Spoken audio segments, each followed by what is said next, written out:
Hello everyone. देखो friends, National Council of Educational Research and Training यानी कि NCERT की ओर से कॉन्ट्रैक्ट बेस पर संविदा बेस पर शिक्षक भर्ती आई हुई है। ये विज्ञापन 9 मई को जारी किया गया था। इसमें इंटरव्यू ही केवल होना है और इंटरव्यू की डेट 20 मई है। इसमें पीजीटी के लिए पोस्ट है, इसके अलावा टीजीटी के लिए भी पद हैं, इसके अलावा और भी कई सारे पोस्ट हैं, जैसे कि वर्क एक्सपीरियंस टीचर के अंतर्गत योगा का पोस्ट है, होम साइंस का पोस्ट है, कंप्यूटर साइंस का पोस्ट है, डांस टीचर के लिए है, ड्रामा टीचर के लिए है और इसी के साथ ड्राइंग एंड पेंटिंग के लिए भी है, वुड वर्क के लिए भी पोस्ट है।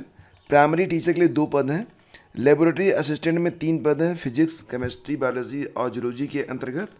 इसके अलावा सेमी प्रोफेशनल असिस्टेंट लाइब्रेरी के लिए भी एक पोस्ट है। तो यहाँ पर केवल आपका वॉक इन इंटरव्यू ही होना है, यानी कि आप केवल इंटरव्यू दे कर ही इस कॉन्ट्रैक्ट बेस्ड शिक्षक भर्ती में प्रतिभाग कर सकते हैं। तो इसके लिए जो इंटरव्यू की डेट है ये यहाँ पर बता दी गई है। 20 मई 2024 को PGT maths, PGT commerce, PGT Hindi, PGT English, PGT computer science और पीजीटी गाइडेंस एंड काउंसलिंग वाली जो इंटरव्यू है वो आयोजित की जाएगी। इसके अलावा 20 मई को ही शाम 5 बजे लैब असिस्टेंट कंप्यूटर साइंस के लिए भी इंटरव्यू आयोजित किया जाएगा। जो लोग टीजीटी के लिए आवेदन करना चाहते हैं तो उनका इंटरव्यू 21 मई को होगा। टाइमिंग आप यहाँ पर देख सकते हैं। और इसी के साथ आपको बताना चाहेंगे कि ये जो पूरा कार्यक्रम है, जो कि केवल वॉक इन इंटरव्यू के माध्यम से पूरा होगा, तो ये 24 तक चलेगा। ठीक है, लास्ट डेट जो है 24 मई तक है। तो 20 मई से लेकर 24 मई के बीच में आपका जो इंटरव्यू है करवा लिया जाएगा। उसके बाद जो लोग चयनित होंगे तो उनको जो है यहाँ पर जॉब दे दी जाएगी। हालांकि आपको बता दें कि यह केवल 1 साल तक, यानी कि कॉन्ट्रैक्ट बेस की जॉब है, 1 साल तक रहेगी, या फिर जब तक नियमित भर्तियां नहीं हो जाती हैं तब तक आपको काम करने का अवसर यहाँ पर मिलेगा। और रही बात कि कौन कौन आवेदन कर सकता है, तो कुछ एजुकेशनल क्वालिफिकेशंस, एज लिमिट वगैरह सब तय की यही है। पीजीटी में अगर आप आवेदन करना चाहते हैं तो पीजीटी में आपका जो पीजी है होना चाहिए, पीजी में 50% मार्क होना चाहिए। इसके अलावा अगर आप पीजीटी मैथ में आवेदन करना चाहते हैं तो मैथ या फिर अप्लाइड मैथमेटिक्स से आपका पीजी होना चाहिए। पीजीटी अकाउंटेंसी में masters degree in commerce, however holder of degree of MCom in applied. तो आप यहाँ पर देख लीजिएगा कि जो आपकी एलिजिबिलिटी है वो अगर मैच कर रही है। पीजीटी हिंदी में भी पद है, master degree in Hindi with Hindi as one of the subject at a graduate level. PGT English, PGT computer science, PGT guidance and counselling. यहाँ पर पीजीटी के लिए बीएड भी मांगा गया है और अंग्रेजी में आप पढ़ा सकते हो तभी आप आवेदन कीजिएगा। साथ ही साथ कंप्यूटर का जो ज्ञान है ये आपको होना चाहिए। सैलरी आपको मिलेगी 27,500 रुपये और एज लिमिट मांगी गई है 40 साल तक। हालांकि जो रिजर्व कैटेगरी के अभ्यर्थी हैं उनको उम्र सीमा में छूट भी दी जा रही है। फ्रेंड्स, बात करेंगे यहाँ पर laboratory assistant in computer science के अंतर्गत, तो BSc in computer science, BCA BE in computer science. तो देख सकते हैं आप कि अगर आपके पास कंप्यूटर से संबंधित कोई डिग्री डिप्लोमा है तो आप यहाँ पर आवेदन कर सकते हैं। टीजीटी में कौन कौन से पद हैं, तो mathematics, science, Kannada, social science, Sanskrit, physical education और हिंदी के लिए पद हैं। सब्जेक्ट कॉम्बिनेशन यहाँ पर दिया गया है, इसको आप मैच करा लीजिएगा। TGT math, TGT science, TGT Kannada, TGT social science, Sanskrit, physical education और हिंदी के लिए। टीजीटी के लिए भी यहाँ पर जो आपसे ग्रेजुएशन में कंडीशन रखी गई है कि ग्रेजुएशन में आपका कम से कम 50% अंक होना चाहिए। साथ ही साथ बीएड भी मांगा गया है और ऐसे अभ्यर्थी जो टीटी पास हैं तो उनको वेटेज ही मिलेगा। Proficiency in teaching in English, तो अंग्रेजी में पढ़ाने की दक्षता आपके पास होनी चाहिए, अंग्रेजी में आप पढ़ा सकते हो। आपको सैलरी कितनी मिलेगी, 26,250 रुपये पर मंथ। कंप्यूटर एप्लीकेशन का ज्ञान होना चाहिए। आपका जो इंटरव्यू होगा टीजीटी के लिए ये 21 मई को होगा। ठीक है, इसके अलावा जो अन्य पद हैं इसके लिए भी आप यहाँ पर देख सकते हैं। ये जो पूरा नोटिफिकेशन है इसको मैं अपने टेलीग्राम चैनल स्टडी विद ज्ञान प्रकाश पर शेयर कर रहा हूँ, वहाँ से आप इसे डाउनलोड करके आवेदन कर सकते हैं। वैसे फ्रेंड्स, आवेदन करना भी नहीं है, आपको बस डेट्स याद रख लेनी है और संबंधित डेट को आपको जो है पहुँच जाना है। कहाँ पर जाना है आपको, तो इसके लिए यहाँ पर बता दिया गया है कि जो प्रिंसिपल का ऑफिस है उसी में आपको पहुंचना है अपने सारे डॉक्यूमेंट्स लेकर। एज लिमिट जो है वो 40 साल है पीजीटी के लिए, 35 साल है टीजीटी के लिए, और वर्क एक्सपीरियंस टीचर के लिए भी 35 साल ही है, 30 साल है पीआरटी और लैब असिस्टेंट के लिए। अब ध्यान दीजिएगा कि यहाँ पर those who fulfil the eligibility conditions may attend the walk in interview with their biodata with the recent passport size photograph and original testimonials, proof of age, caste certificate, and produce a set of self-attested copies of testimonials for scrutiny 1 hour before the commencement of the interview।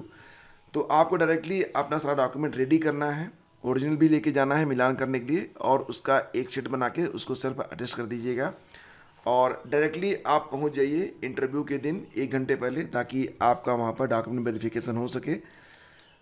तो जिन लोगों को यहाँ पर job करनी है, क्योंकि NCERT की ओर से जॉब थी तो इसे बताना मुझे उचित लगा कि इसके बारे में कम से कम आपको एटलीस्ट पता तो होना चाहिए, ठीक है।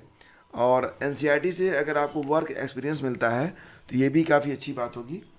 अब ये जो जॉब है ये कहाँ पर आई हुई है, तो सबसे ऊपर ही बता दिया गया है कि ये जो जॉब है regional institute of education Mysuru में ये जो वैकेंसी आई हुई है। डेफिनेटली बहुत सारे लोग जो यूपी से होंगे, बिहार से होंगे, उनको ये बहुत दूर लग रहा होगा, लेकिन जो लोग यूपी बिहार से हैं, मैसूरू में काम कर रहे हैं या फिर कर्नाटका में काम कर रहे हैं, तो उनके लिए ये आसान है, ठीक है। तो वहाँ से उनको ये जानकारी अगर मिल जाए, तो अगर उनको ये जॉब मिल जाए और उनकी जो सैलरी है अगर उससे ये संतुष्ट हैं तो ये आवेदन कर सकते हैं। वर्तमान समय में शिक्षक भर्ती की बहुत ही कमी है, जॉब्स की भी बहुत ही कमी है।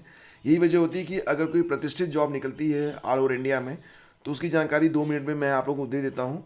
इससे आप लोग बुरा मत माना करें कि मैसूरू की जो वैकेंसी है उसके बारे में यूपी में क्यों बता रहे हैं। ये एटलीस्ट आपको पता होना चाहिए, ठीक है। यहाँ पर जितने भी लोग सुनेंगे उसमें मैक्सिमम लोगों को इस वैकेंसी मतलब नहीं होगा, लेकिन कुछ लोगों को इस वैकेंसी से मतलब होगा, और जिनको मतलब होगा उनकी लाइफ बन सकती है। आपको एटलीस्ट पता तो होना चाहिए कि कहाँ पर क्या चल रहा है। अगर कोई बड़ी जॉब आती है, कहीं से बड़ी संस्था की ओर से जॉब आती है, तो उसके बारे में आप लोगों को पता होना चाहिए। 2 मिनट का समय लगता है और ये 2 मिनट डेफिनेटली आपका जो नॉलेज है वो बढ़ाते हैं, तो उसमें आप लोग इसको एंजॉय करा करिए, आपका नॉलेज बढ़ता है। आगे बढ़ते फ्रेंड्स, और सबसे पहले तो आपको ये बताते हैं कि लास्ट 5 मंथ यानी कि जनवरी, फरवरी, मार्च, अप्रैल और मई में 15 मई तक का पूरा जो करंट अफेयर है उसकी एक कंबाइंड पीडीएफ बनाकर अपलोड कर दी गई है स्टडी विद ज्ञान प्रकाश आपका जो चैनल है इस पर, जिसका डाउनलोड लिंक वीडियो के डिस्क्रिप्शन में है। तो जो अभ्यर्थी यहाँ पर ये पीडीएफ डाउनलोड करना चाहते हैं तो वो कर सकते हैं। जैसा कि आप सभी लोग जानते हैं कि अभी आरओ, यूपीपीसीएस और जो अन्य प्रतियोगी परीक्षाएं होनी है उसमें थोड़ा समय है, लेकिन करंट अफेयर एक ऐसी चीज़ है कि अगर उसे आप लास्ट मोमेंट पढ़ेंगे तो आपको याद बिल्कुल भी नहीं होगा। तो अपना जो करंट है, अगर आप एक सीरियस एस्पिरेंट हैं तो करंट को तैयार करते हुए आगे बढ़ें। और फ्रेंड्स इसी बीच आपको ये भी बता दें कि यही करंट अफेयर से कुछ प्रश्न आपको जो लोग बीएड प्रवेश परीक्षा में शामिल होंगे उनको भी। और एक बात और भी ध्यान रखिए कि बिहार की जो शिक्षक भर्ती होनी है ये अगस्त में ही हो जाएगी अपने तय कार्यक्रम पर, क्योंकि अभी बिहार एसटीटी के लिए जो यहाँ पर पोस्टपोन करने के लिए प्रयास किए जा रहे थे, तो ये बात बिल्कुल तय मान चलिए कि बिहार एसटीटी अपने तय समय पर हो रही है। और बीएड की जो प्रवेश परीक्षा है ये भी 9 जून को ही हो रही है। इस बार जो आवेदक हैं बीएड में वो कम हो गए हैं, तो परीक्षा केंद्र भी घटा दिए गए हैं। यूपी के कुल 51 जिलों में अब इस बार ये प्रवेश परीक्षा हो रही है। पिछली बार तो सभी जिलों में हुई थी, 75 जिलों में हुई थी। इस बार 51 जिले हैं, क्योंकि आवेदकों की संख्या मात्र 2,21,492 है। सीट से कम इस बार आवेदक ही हैं। इसका मतलब ये है कि सभी का सिलेक्शन तो हो ही जाना है। यहाँ पर जो मेन लड़ाई होती है वो गवर्नमेंट सीट के लिए होती है, क्योंकि गवर्नमेंट सीट में बीएड करने का मज़ा भी अलग है और फीस भी कम लगती है। तो ये सारी जानकारी है, और ये जो प्रवेश परीक्षा होगी ये 9 जून को करवा ली जाएगी, ध्यान दीजिएगा इस पर। और पूरी की पूरी तैयारियां जो हैं बुंदेलखंड विश्वविद्यालय के द्वारा करवा ली गई हैं। 7 जून तक सभी जिलों के कोषागार में जो क्वेश्चन पेपर हैं भेज दिए जाएंगे। सिटी इंचार्ज, बीयू के प्रतिनिधि, जिला समन्वयक, डिप्टी नोडल अधिकारी, कोषाधिकारी इन पेपरों को सुरक्षित रखवाएंगे। 9 जून की सुबह 5 बजे पहली पाली की परीक्षा के लिए कोषागार से केंद्रों को प्रश्नपत्र भिजवाए जाएंगे। तो पूरी की पूरी तैयारियां हो चुकी हैं। उत्तर पुस्तिका की 3 प्रतियां होंगी, इसमें से 1 कॉपी कैंडिडेट कॉपी होगी जो कि अभ्यर्थी ले जा सकेंगे। तो ध्यान दीजिएगा कि बीएड की जो प्रवेश परीक्षा है ये 9 जून को हो रही है। और रही बात बिहार शिक्षक भर्ती के लिए, तो आप लोग तैयारी करते रहें, पेपर डेट में कोई भी बदलाव नहीं होने वाला है। यानी कि बिहार एसटीटी जिन लोगों का एडमिट कार्ड मिल चुका है वो लोग तो बिल्कुल क्लियर हो जाएं कि उनका एसटीटी का जो पेपर है बिल्कुल फिक्स डेट को होना है। और ध्यान दीजिएगा कि अगस्त के महीने में बीपीएससी 4.0 का भी आयोजन किया जाएगा, तो इसमें भी किसी बदलाव की संभावना नज़र नहीं आ रही है।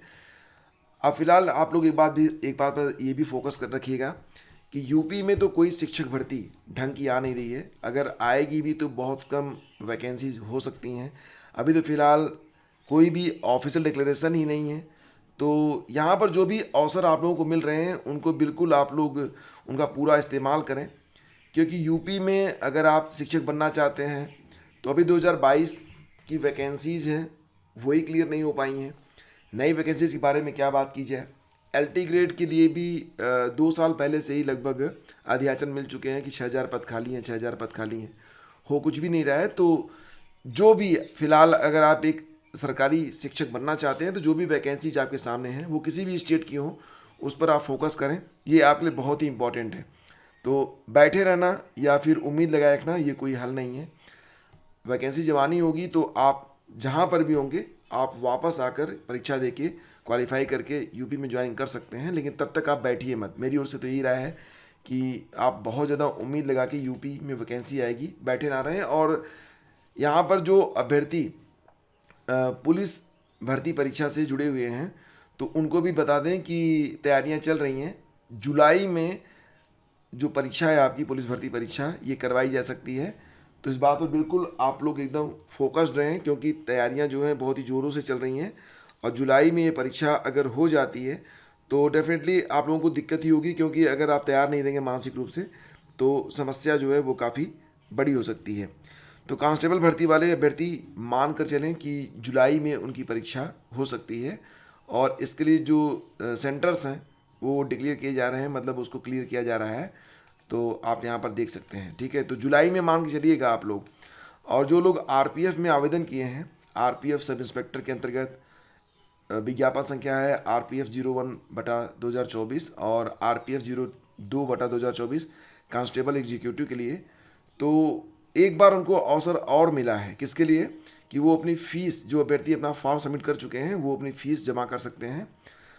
और ध्यान दीजिएगा कि यहाँ पर जो अभ्यर्थी 14 मई तक अपना फॉर्म जमा कर चुके हैं वो फीस जमा कर सकते हैं और फॉर्म में करेक्शन भी कर सकते हैं। तो आरपीएफ वालों के लिए ये एक इम्पॉर्टेंट अपडेट है।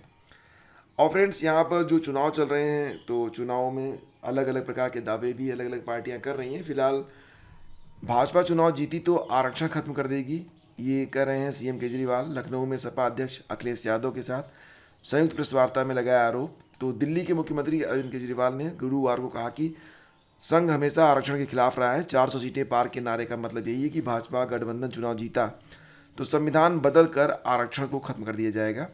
सपा अध्यक्ष अखिलेश यादव के साथ पार्टी मुख्यालय में गुरुवार को संयुक्त प्रेस वार्ता में केजरीवाल ने यह दावा किया है कि फिलहाल फ्रेंड्स ये जो जानकारियाँ मिल रही हैं आप लोगों को, ये जो चीज़ें महत्वपूर्ण होती हैं आपको पता होनी चाहिए, ठीक है।